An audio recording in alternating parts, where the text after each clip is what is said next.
Let's kind of start off by talking about what triggered this current discussion.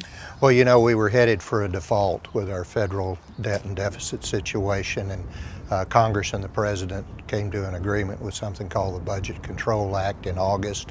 We pulled back from the precipice, and it's not going to do a lot to solve our debt. We've got a $14 trillion debt, but our deficit, if this goes through, is going to be cut by about $2.5 trillion over the next 10 years. Let's talk about what some of the possible scenarios and solutions that are shaping up now.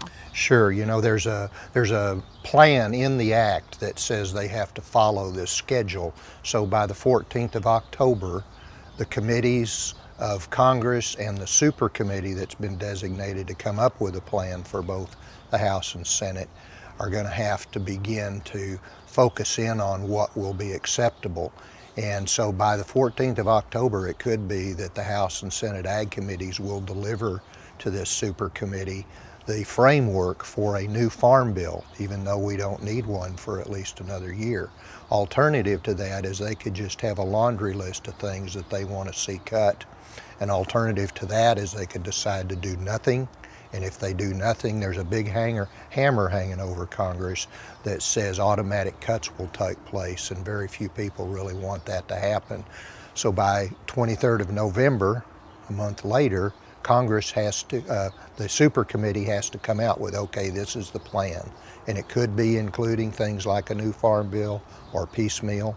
And then by the 23rd of December, Congress has to have voted on this, thumbs up or thumbs down. If they don't vote in favor of it, those automatic cuts are going to be set in motion. This new farm bill that you're talking about, do you think that these proposals will likely be successful, or will it be some version of that? That's usually what takes place.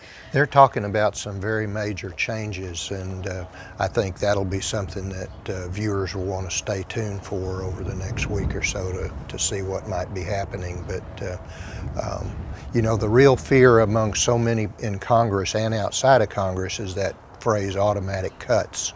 They're talking about 50% cuts in defense spending and 50% cuts in everything else except what they've taken off the table.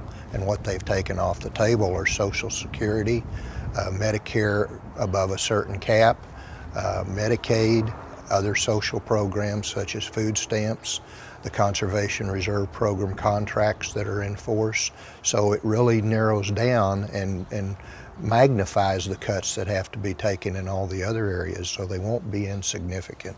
Okay, a lot of work to do in the weeks ahead, and you and your team are following this, and we'll hear from your colleague more specifics next week. Jody Campeachy will be here next week to talk about some of the specific things that they're considering in those cuts. Okay, Larry Sanders, good information. Thanks a lot.